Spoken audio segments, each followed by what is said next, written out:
All right, so I'm going to bring this one to you. Next season, they're beginning the games requirement for awards, which I believe sits at about 65 for most of the eligible categories, and it hopefully starts to alleviate the issue of load management and ensuring that fans who maybe only see one or two times a year get to watch their favorite player. Here is the issue that I think we are just glossing over, and it will come to surface very, very quickly. The Dallas Mavericks got Luka Doncic a game late last year against the Bulls in which it was a do or die, and he played a very solid first quarter, and then he did not reappear for the remainder of the game. I strongly believe that this 65 games requirement is only going to motivate players to do just that, and it may be even less, I guess, interesting for the fans because they may not even do a full quarter where they're going maximum effort. They might actually just do a possession because I don't know, and maybe you can correct me here, and maybe someone else could as well. I don't believe there's a minutes requirement in these games played, and there's all those random stats about players who get 2 seconds of game time, and that was the most that they had in their NBA career. And it wouldn't shock me that say Wembanyama for Rookie of the Year, has a really good solid 40 game sample size or 45 games, and then racks up the remainder to be eligible for Rookie of the Year with a couple of minute or two possessions. What do you think? New NBA, CBA minutes played minimum. So they must play 65 games and a minimum of 20 minutes in each of those games.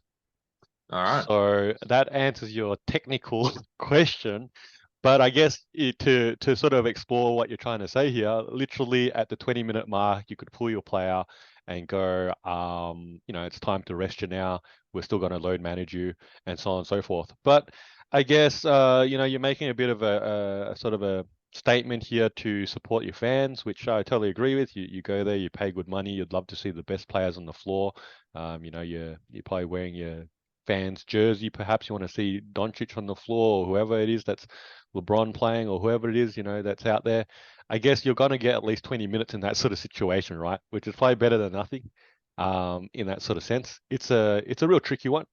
I don't know. I guess if you wanted to dig into it more, like what would be a solution here? Ultimately, what would be a better solution, if there is one? I think, I'm glad that you pulled that up because I think the games played is what I see on social media, and that's obviously where I've gravitated from this take. And then, when you delve into it just a tiny bit more, you figure out it's a 20-minute What, restriction. you don't have Google? That uh what if I told you I use Bing?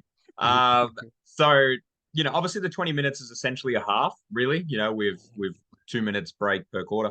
How would I rectify this? I think it's really simple. I think you would hit some sort of like points per game sort of thing, right? I reckon if you put in a restriction saying you need to score at least 20 points or play X amount of minutes, you could get some very impressive TMAC stat lines.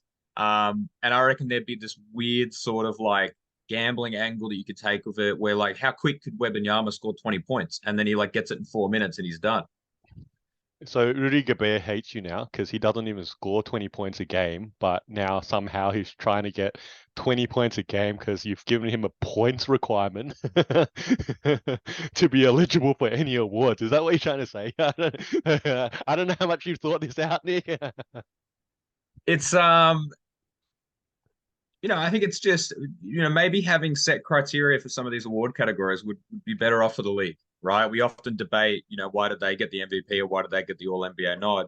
Maybe if we just had these prerequisites, flowing it back to like the days of like 2K10 when you had a stat screen and it told you to be eligible for the Hall of Fame, you needed to have X amount of this and Y amount of that. Maybe that's how we approach All NBA, and then Mate, how you get there is your business. we talked about critical thinking just before, right? And maybe the point here of critical thinking is that welcome to the world. It's not fair. Isn't that how it is?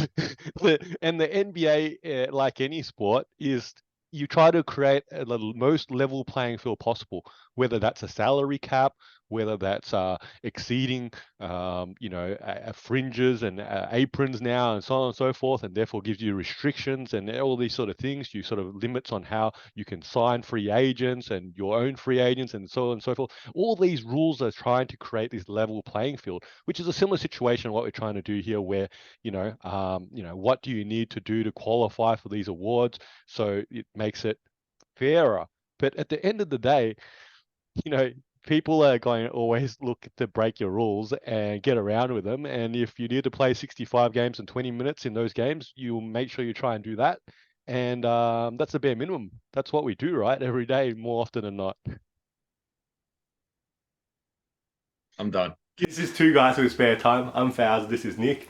You're probably a basketball fan like us, so hopefully you can throw us an assist in giving our video a like and subscribing to our channel. And if you got thoughts, feelings, or even some suggestions, please put them down in the comment section below.